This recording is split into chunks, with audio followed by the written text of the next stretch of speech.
e abriu um processo de expulsão dos agentes envolvidos neste caso, uma mega operação realizada hoje na cidade de São Paulo. Vamos girar com os nossos comentaristas, que tem vários aspectos para a gente refletir. O Mota está com a gente. Mota, seja bem-vindo, viu?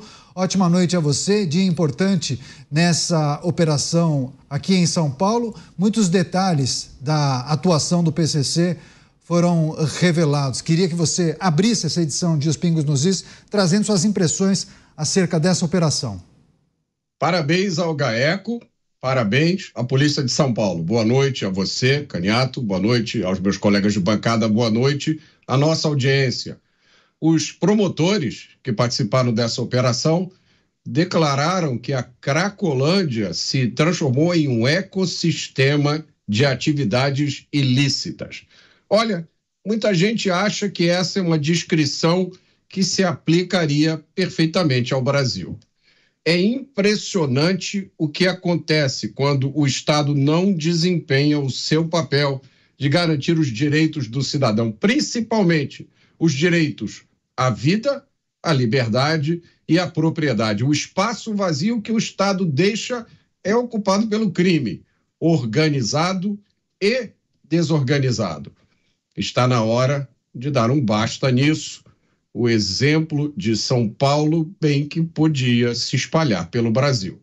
Mega operação na região central de São Paulo, lugar que ficou conhecido como Cracolândia, operação conjunta, Ministério Público e também polícias de São Paulo. Luiz Felipe Dávila aqui com a gente no estúdio em São Paulo. Dávila, seja bem-vindo, viu? O que mais lhe surpreendeu nessa operação chama atenção as informações que indicam uma milícia que é formada por policiais e também guardas civis metropolitanos que, aliados ao PCC, também vendiam serviço de segurança para os empresários e comerciantes ali da região.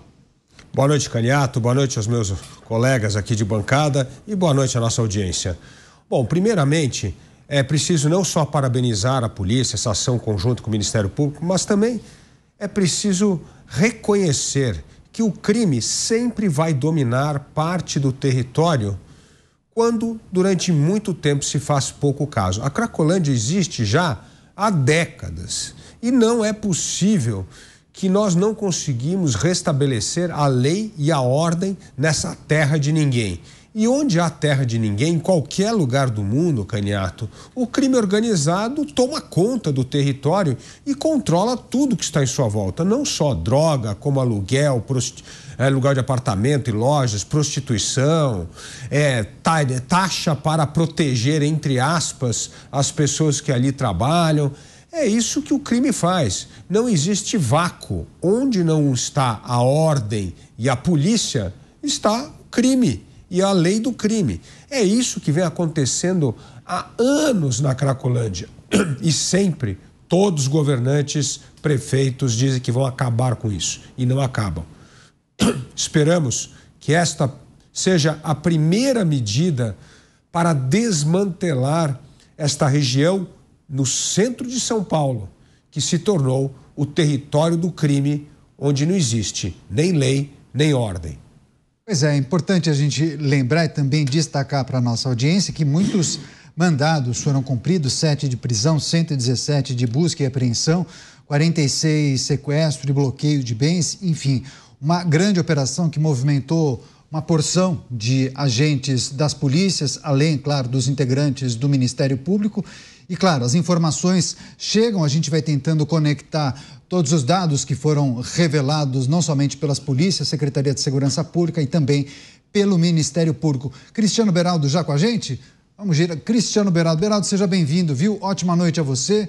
Beraldo também sempre traz informações importantes e reflexões fundamentais quando a gente trata de segurança pública. Mega operação que envolveu Ministério Público e polícias aqui em São Paulo, revelando a operação do PCC ali no centro de São Paulo, na Cracolândia. Beraldo. Pois é, Caniato, é uma situação absolutamente nojenta quando a gente vê policiais envolvidos nesse tipo de atividade. Boa noite a você, boa noite ao Dávila, ao Mota, a nossa audiência que nos prestigia diariamente aqui nos Pingos nos Is.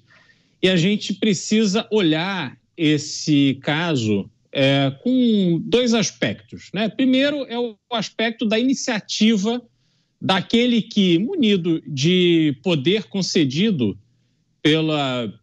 pelo poder público, ele usa esse poder no sentido de ter benefício próprio, cometendo crime. É um criminoso, mas ele é mais do que um criminoso, porque ele usou da boa-fé investida nele, né, que se torna uma autoridade, para simplesmente usar isso cometendo o crime para ter um benefício financeiro direto. Por isso eu digo, aqueles que se dizem policiais, que fogem por completo da essência do que é ser um policial e usam isso para cometimento de crime, essas pessoas deveriam estar sujeitas apenas em dobro. Não é possível que alguém que trai a sociedade como essas figuras simplesmente sejam submetidos a um processo normal do judiciário, sobretudo porque a gente vive hoje num país que dá todas as chances para um criminoso não ficar na cadeia, com as audiências de custódia, as saidinhas, essa dificuldade de se investigar e chegar a autor de crimes no Brasil, esse número absurdo de homicídios e por aí vai. Então, esse é um aspecto. E aí tem um outro aspecto, Caniato, que é o seguinte: hoje a gente não pode mais tolerar esse Brasil que não investe e valoriza as suas polícias.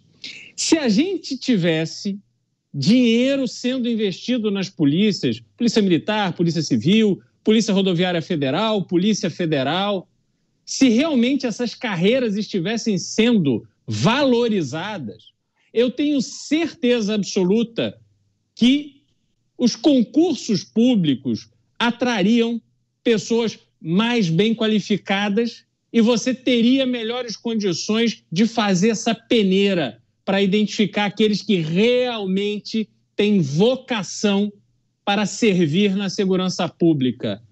Não é possível a gente simplesmente ver o crime organizado tomar conta quando as nossas polícias vão tendo um investimento cada vez menor e o crime organizado investindo cada vez mais para se equipar, para corromper, para comprar armas, para comprar facilidades. Então, está ali completamente subvertido esse processo. E, obviamente, você tem sempre a tentação do dinheiro. Você vê que pessoas que chegam ali num concurso público para ser policial e tal, e que não tem boa índole, não tem bom caráter, caem na tentação. Por isso precisam ser punidos exemplarmente. Mas, se não investir na polícia, Caniato, se não valorizar os nossos policiais, realmente não vejo essa situação melhorar, não. Pois é, são vários aspectos que a gente vai trazer para os nossos comentaristas analisarem. Mota, a gente sempre fala, né, da atuação das facções criminosas. Quando tratamos do primeiro comando da capital, logo vem à cabeça, claro, a atividade principal dessa facção, tráfico de drogas. Agora, o que essa operação revelou é que em todas as atividades ilegais que acontecem, pelo menos ali naquela região chamada de Cracolândia, região central, que abarca alguns distritos, República, Luz, Aroche, por aí vai, tem dedo do PCC, tem a digital do PCC, além do tráfico de drogas. Comércio ilegal e receptação de peças veiculares, carros e motos. Quem conhece ali a região da República, Duque de Caxias, entende bem que tem muitas lojas que vendem peças usadas, enfim.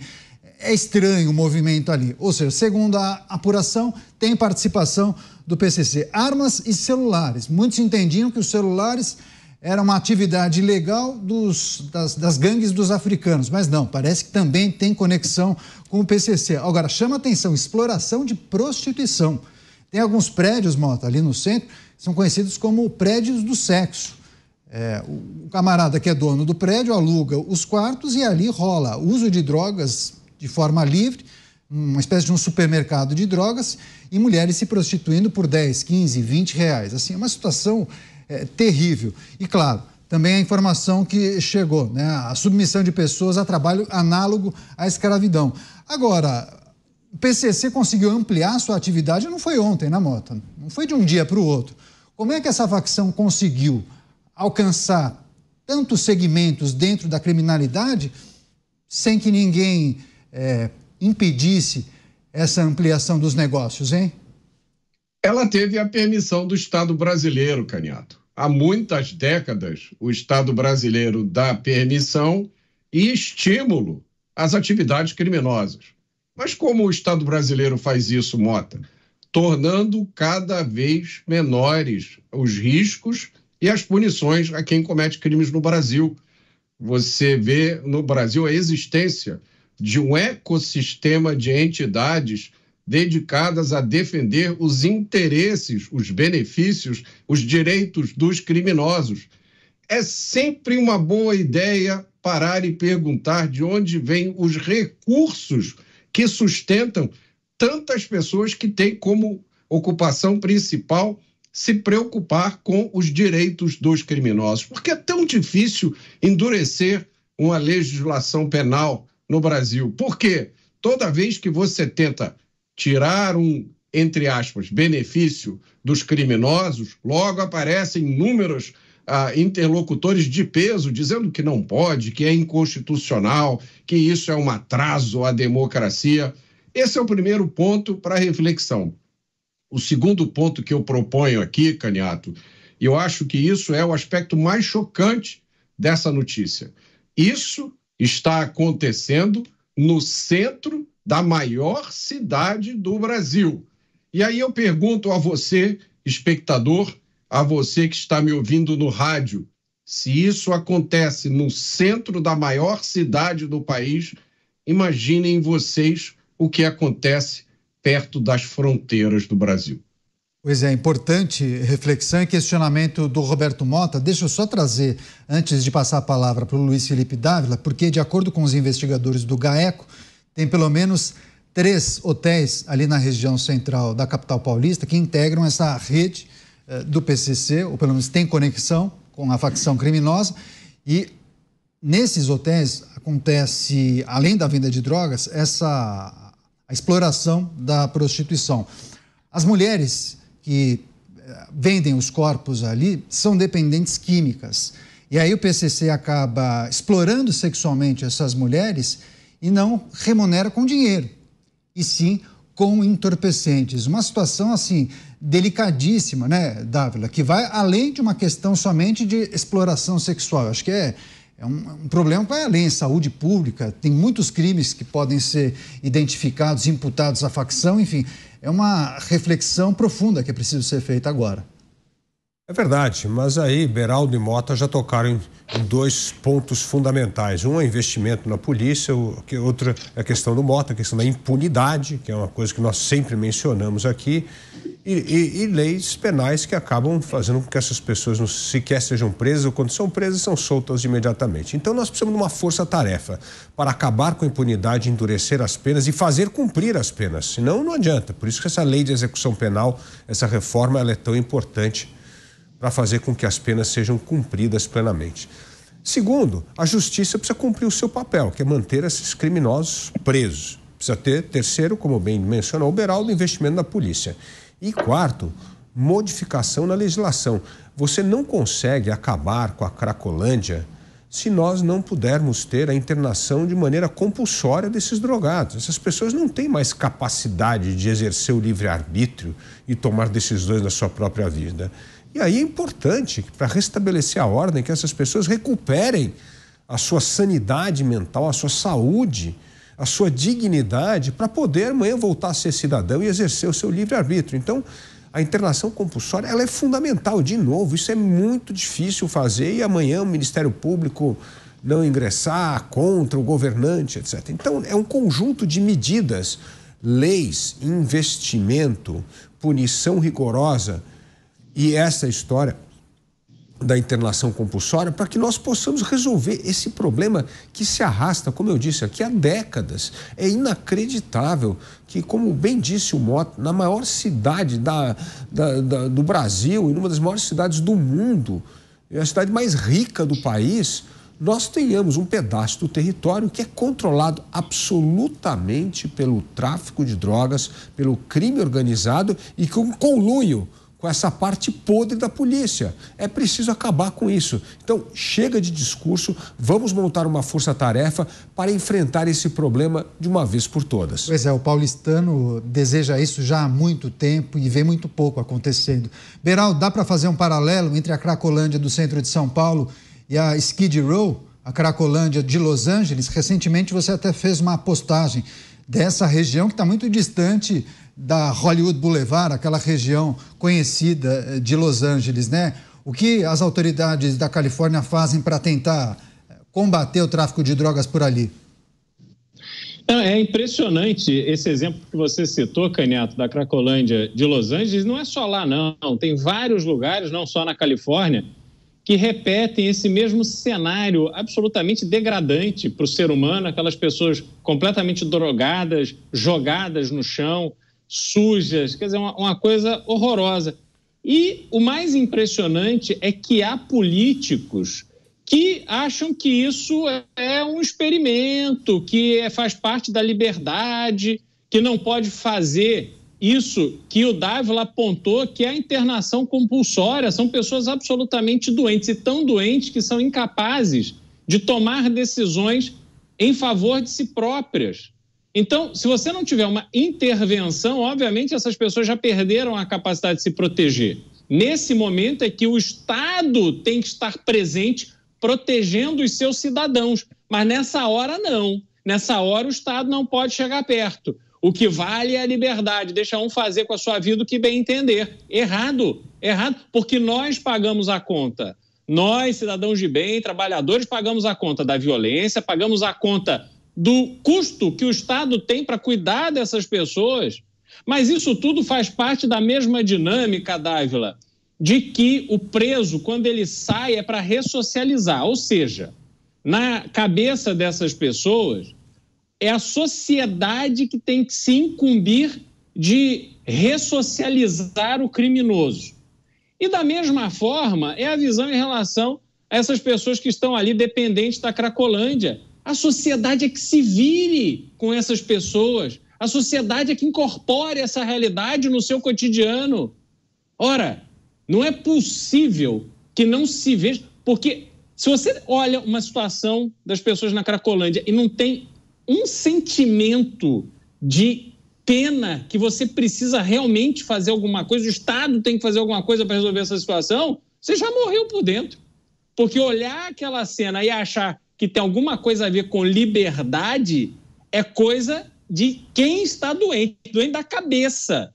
Pessoas absolutamente irresponsáveis que se manifestam sobre aquilo que elas estão distantes, que elas não estão vendo e pouco conhecem. É uma vergonha ver gente que ainda defenda a manutenção dessa realidade absurda e criminosa que temos nas Cracolândias. Seguiremos acompanhando as movimentações aqui em São Paulo, esse combate ao crime organizado.